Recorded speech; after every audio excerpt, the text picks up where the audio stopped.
From the heart of Stampede Country, this is Ride and Rally.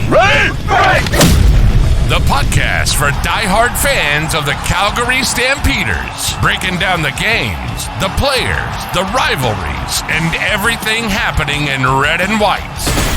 Settle up, because it's time to ride and rally. Touchdown!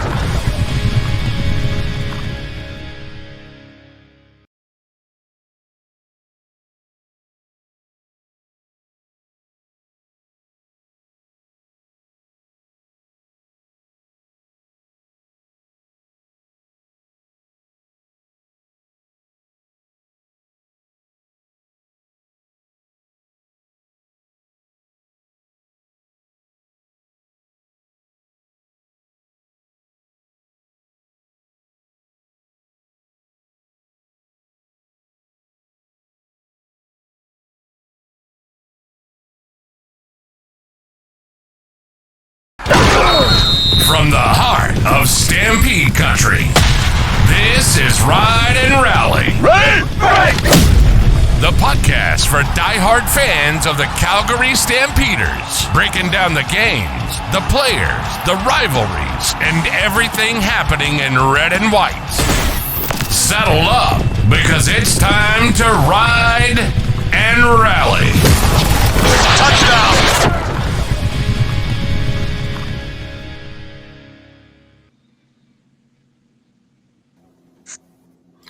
Hello, welcome to Ride and Rally. We're here again, and I'm here with a good friend and special part of the show here, my good buddy Caetano. Hey guys, how's it going? I'm happy to hear again, and I'm ready to get this rolling. Awesome. So yeah, I don't know if you watched the game last week, Caetano, but it was like we were in it all game, just a little bit off, but it was a very winnable game. We ended up losing 33-30. But yeah, I saw a lot of good things on the defensive part of the ball. Unfortunately, in my opinion, VA just forgot to come to play last week. Yeah, I think VA has been doing a solid season, but I think based off what I've seen this game, he was a little bit off, but was able to help the team make some plays. But I think based off the game, defense held everything together. But I mean, it takes both sides of the ball to make it work. But overall, I don't disagree with that. VA could have had a better game. Yeah, it just seemed like he was a little bit off. And I mean, when you've played such a good season so far, you're bound to have that one game, I guess, where you're just not ready or off or whatever, right? So I did like the defensive side of the football there. They got 4 sacks, 4 interceptions off of Kelly there. But I mean, you'd like to win those football games, though, when you get those turnovers and all that, you'd like to put that to points, and you'd like to win those games. Yeah, and I think anytime in the CFL when you're close games like that, anything can happen. And I think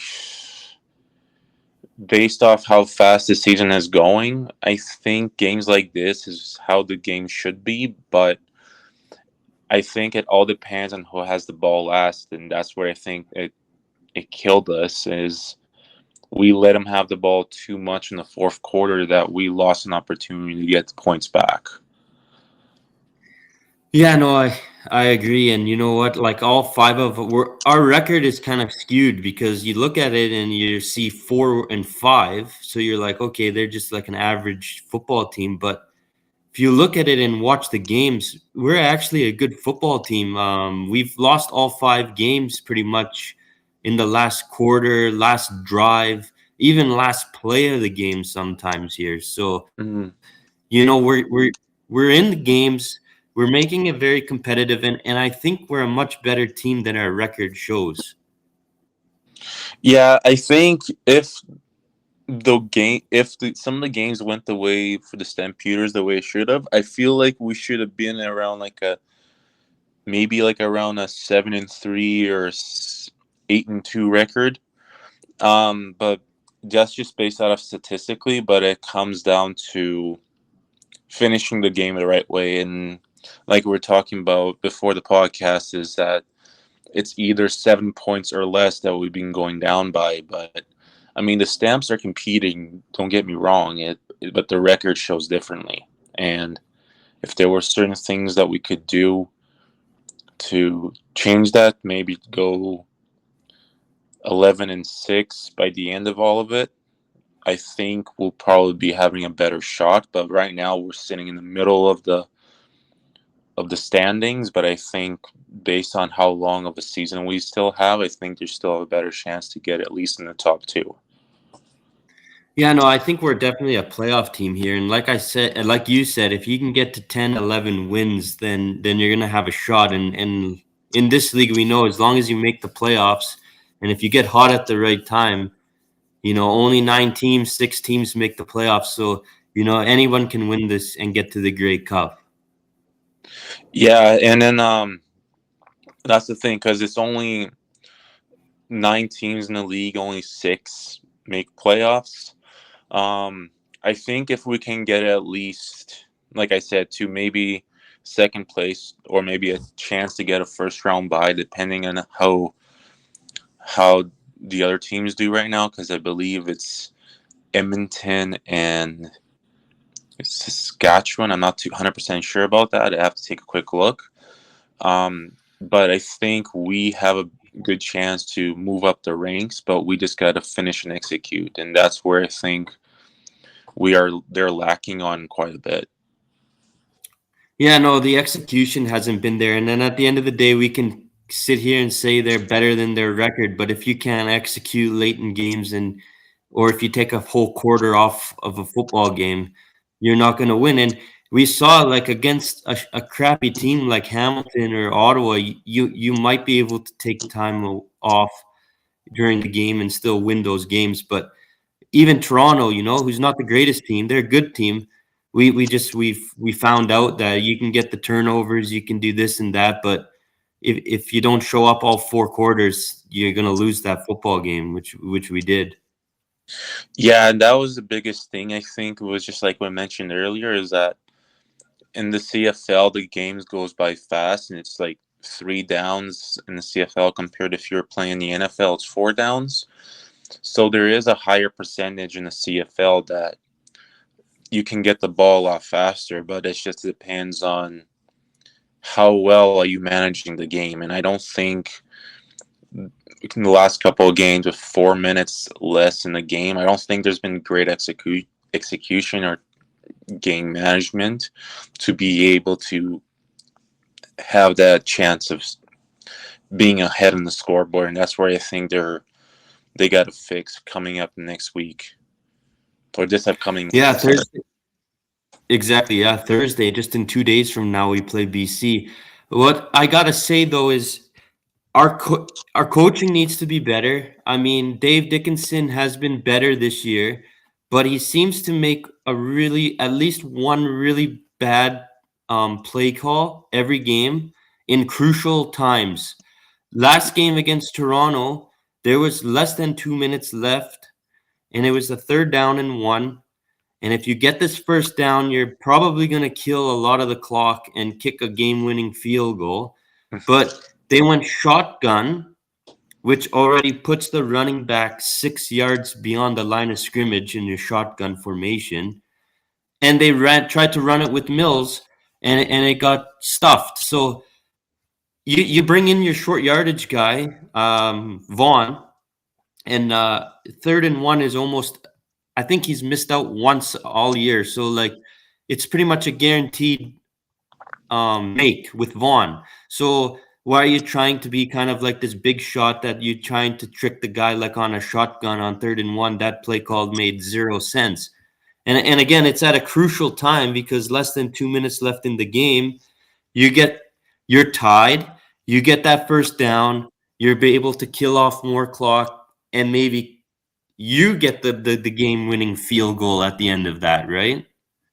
Yeah, and the thing is like Like we know that in the CFL, it's 95% of passing game because how open the field is. But if you know how to manage the game, like you said, 3rd and 1, short yardage, and you have a quarterback in shotgun, and then you get the running back a 1 yard further behind him, that's at least a 50-50 shot that you'll get that first down. But if you're under center, you're 90-10, which is a much better rate to get a first down. Like if I have to give an example, if you look at the Saskatchewan game, their quarterback was under center for short yardage and you scored 3 times. So if you can do something like that with a good field positioning where exactly which hash mark the ball is at, where you can hit your strong points. But the decision making is what is really killing the drives and then killing the games in the last 2 minutes of the fourth quarter. If you have the ball, like, don't get me wrong, Mills is really good. Vaughn can make the first downs, but it all comes down to the decision making. Yeah, it's just smart play calling, and that's not because if you bring in Vaughn on a 3rd and 1 and he gets stuffed on short yardage, you can kind of live with that decision more so than a shotgun. It doesn't Yeah, even make sense 3rd and 1 to be in a shotgun formation. yeah, and that's the thing. Like you have one of the best left guard. Like for example, you have one of the best left guards in the league in Zach Williams. He can push an extra 2-3 yards down the field for an extra blocking. That's where I would suggest for the Stampeders to run behind. Like their whole left side, I think, is their strong suit, and I think if you can trust your front five or front seven, if you have double slot back tied in, but you need to trust your guys, and I don't think based off the decision making, like yes, we're getting those first downs and everything on with Mills and whatever. But when it comes to short yardage, you have to be close enough to the line of scrimmage, which under center makes way more sense than 5 to 6 yards behind the line because it's a lot longer way to get that first down. No, exactly.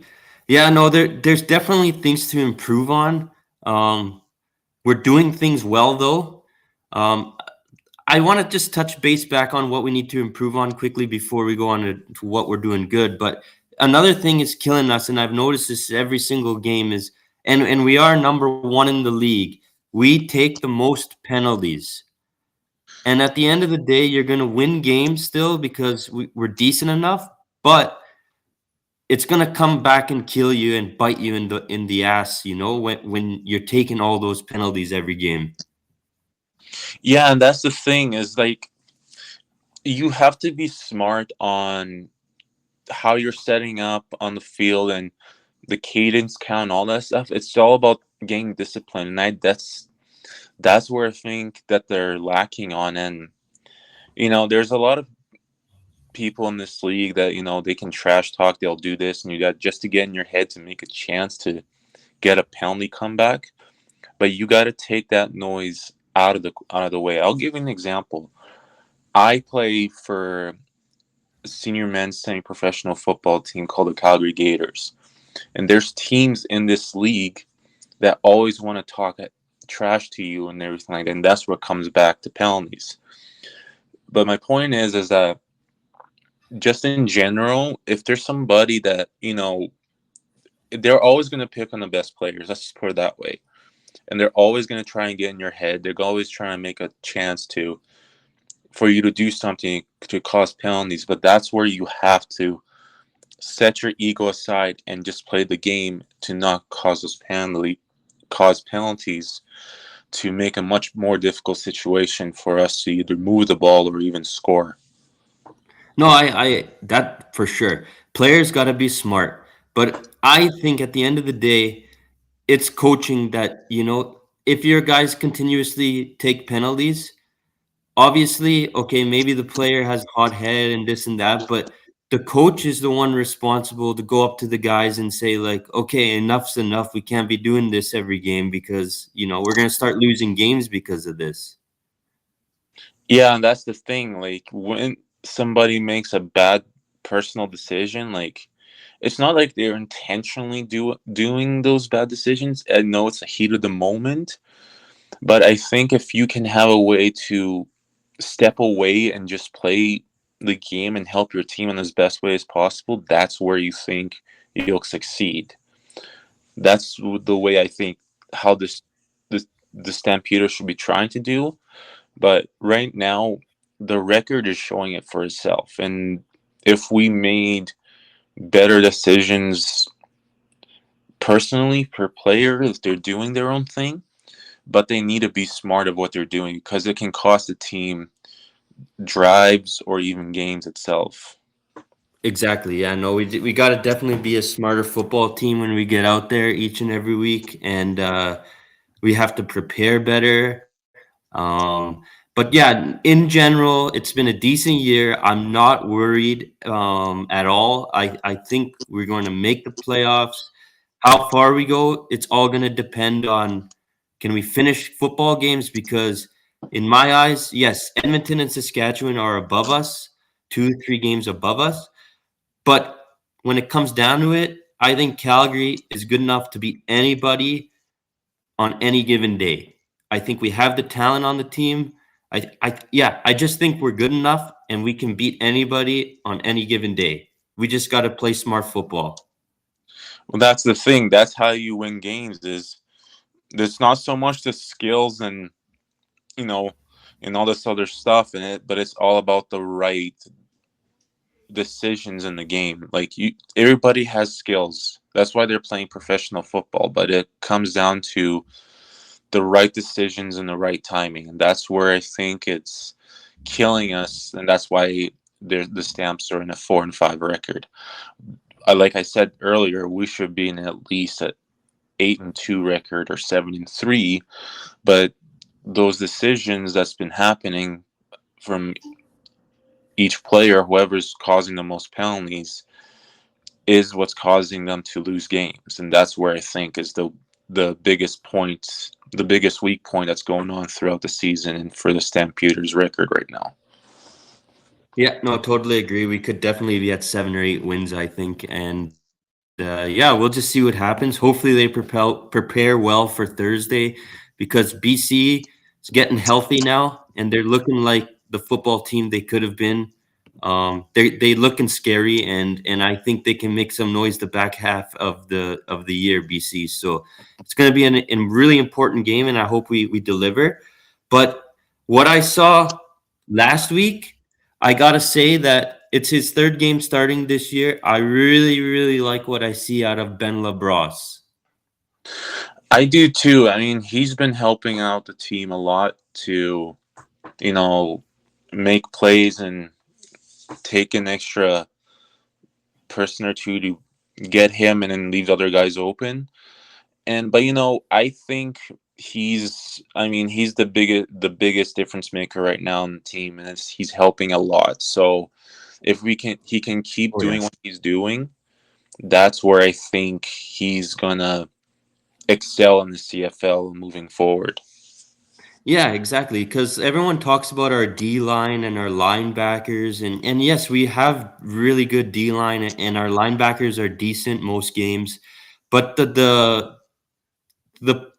the back end, the DBs, the safeties, that's where this year I found we weren't so good. We were getting beat a lot. Wide receivers were coming open all the time against us, which led to big plays for the other teams. But the last couple games now, with LeBron starting, number 44, Johnson's been playing better. They're slowly gelling. It seems like the DBs and the safeties are playing at a higher level the last 2 to 3 games. Yeah, I think that too because based off their roster, it's a lot of newer guys on the defensive side from what I've seen. So I think it just took them a long time just to get it gelled together. And the way that this defense played last week, I mean, that's how they should have been playing, but it all comes down to the right decisions in the game in the right time.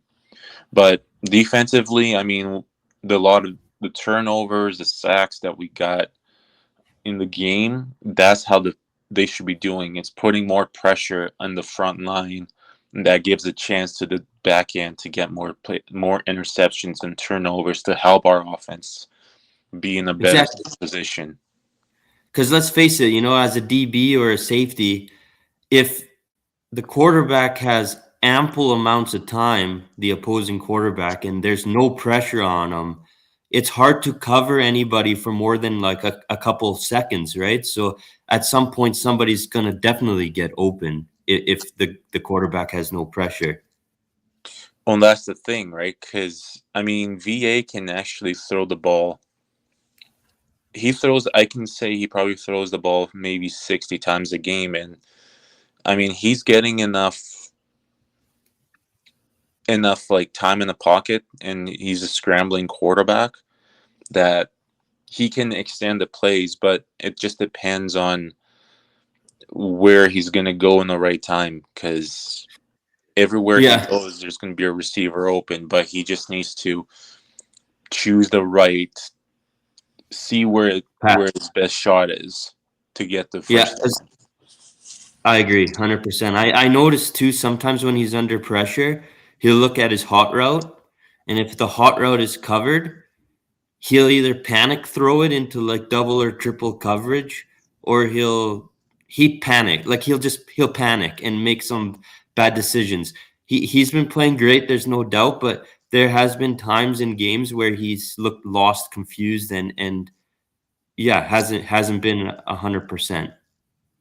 Yeah, and I think it's almost like he wants to get those, not like those splashy big plays, but I mean, he has the hot route receiver, but he also has to see what's his second best option to move the ball, and I think that's where the lack of confidence is coming. And you have Phil Pellet and all these guys, like they have to utilize a way to get everybody the ball, but if it's the hot receiver and a deep route, you have to know who's your second best option just to extend the play from the shorter routes or wherever they are in the field. Yeah, no, totally agree. We'll see this week because Ajoa is practicing and he's eligible to play on Thursday. So I wonder if they'll activate him. It's just that we have so many receivers right now. I just don't, with Alfred and Joe, Brooks, all these guys, like how can you get them all on the field, Yeah, and that's the thing I mentioned before, is that because they have a lot of options, like they have probably the fastest receiving group from what I can see, but it just all depends on, who can I get the ball in the certain situation, if it's 1st and 15 or 2nd and 10 or wherever it may be. But I think, it's who's going to give you the best shot to help move the ball down the field, I think, is the biggest thing that has to be addressed. No, I agree. And, I was kind of thinking because Alfred comes back and he's healthy and he knows our system. So I don't know why they haven't gotten him more involved. He caught a pass last week against Toronto and he got like 30 some yards. It was quite the play. But in general, I'm just wondering, for a guy who knows the system, is healthy and is big and is fast and as good as him, why hasn't Calgary tried to get him more involved in the games? Is there a problem like that? I'm just going through my head. I'm just thinking of these things, because Yeah, I think I mean, if there was a way to get him the ball a lot more, that's something you got to figure it out. But I don't know if it's a trust thing or if it's a situational decision on the ball placement, how far it is in the field. But if you can find a way to get somebody who can make an impact the ball, you have to find a way in different ways as possible. Yeah, I totally agree. And like, Brooks has been fantastic. Barnes has had his moments. Like we have great receivers, Philpott obviously, but a guy like who has and he's had some good games, but in general I found he's had a down season is Tevin Jones. Yeah, Tevin has been off Hot and and off. cold, right? Yeah, he's been a little bit of off and on throughout the season, but I think he just has to get that. He just has to get his confidence up and keep doing what he can do. But he just needs to know that he's athletic enough that he can make plays and things like that. Oh yeah, no, there's no question he's got size. He's tall, he's a big guy. Like he can make plays. So yeah, we'll see what happens. I'm interested to see with the wide receiver carousel what's going on there. And yeah, so Thursday we're home. BC comes here in a couple of days here, and what's what are the Stamps got to do to win this football game? Because BC, again, like I said, they're getting healthy. Rourke's back now. All their wide receivers are pretty much healthy now. They are a scary football team when healthy. So yeah, what do we got to do? What's the plan going into Thursday, you think? I think if they can find a way to keep their own offense on the field as much as possible, because like you said, Rourke is coming back and is healthy. If we can keep him in the sidelines and we have the ball in the field as much as possible, at least 75% of the time in the first half and second half, we just need to have control of the game and keep our offense on the field and I have a agree. better chance to keep Rourke on the sidelines. That's where I think that we will be able to succeed. Yeah, no, our offense has to come prepared, has to be ready. Maybe don't rely on VA to throw, like you said, 40, 35, 40, 45 passes a game. Maybe, try Mills is leading the league in running, in rushing yards. So maybe rely and see where the run goes early and don't stop running if it's successful. Well, and that's the thing I mentioned this a couple weeks ago, is that you have one of the best running backs in the league, at least from what I know right now. He's a top 3 running back, and he has been each year he's been in the league. So utilize him as much as you can. And if you're around 2nd and 7 and everything, you don't think you can make the run, just do a quick check down on the short route. Don't always try to be that big play player. Just make the short play decisions that you can extend the drive. That's where I think the Stamps can succeed. Use Mills as much as you can, but if you don't think you can get a first down on a 2nd and 7 or 2nd and 8, Don't check it have down 5 to 10 yards. at least 5 to 8 yard plays at a time. Give yourself a better shot to move down the field and score. No, totally agree. Again, another thing is, and we just talked about it, is discipline. We can't take penalties against BC because BC has a high-powered offense, and if you take stupid penalties and give them free yards, whether it's field goals, touchdowns, they will eventually make you pay, right? So we have to be very disciplined. Defensively, I'm excited now. I think we've established our defense is playing at a high level right now. So just maintain that. But in general, yeah, we have to keep Rourke off the field as much as possible, and that's starts from smart football. Don't take penalties. Um, don't make stupid play calls that gonna hurt you at the end of the game. Take points when you can, and we should be okay if we do all that. Yeah, that's the thing. The best way they can do to win this game is just to keep Rourke out of off the field as much as possible, and that's where I think the Stamps will have a good chance of succeeding. Yeah, no, I totally agree. The weather's looking pretty dull and wet. We're supposed to get rain all day and night, so that might that might force teams maybe not to throw as much. You might see a much more kind of a boring run football kind of game. So I don't think it'll be much of like a boring run game. Like anything can happen.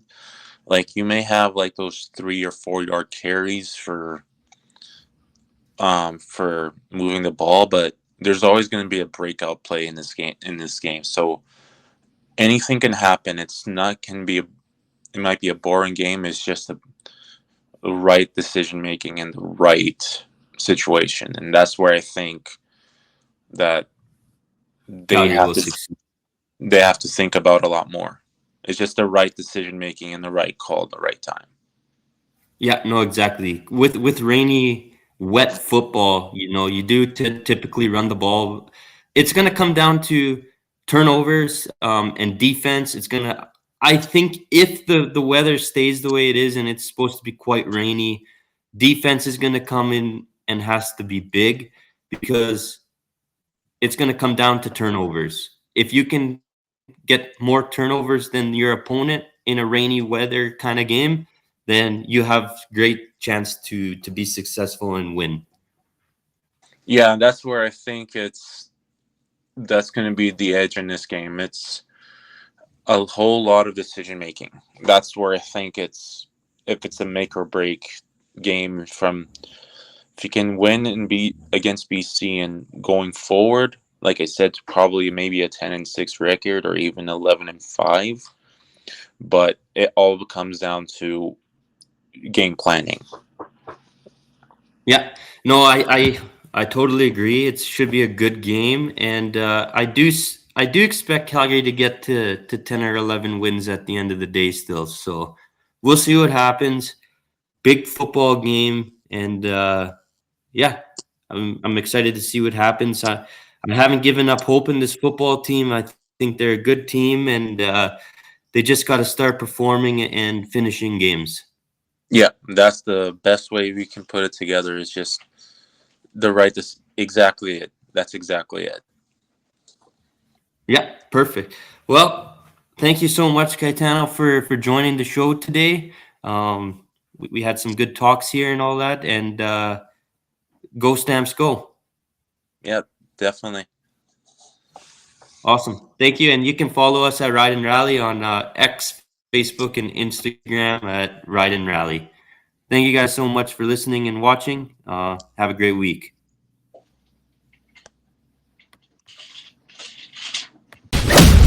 That's another episode of Ride and Rally. If you bleed red and white like we do, make sure to subscribe, share the show, and follow along all season as we ride with the Calgary Stampeders. Until next time, keep the saddle tight, keep the faith, and we'll see you at McMahon.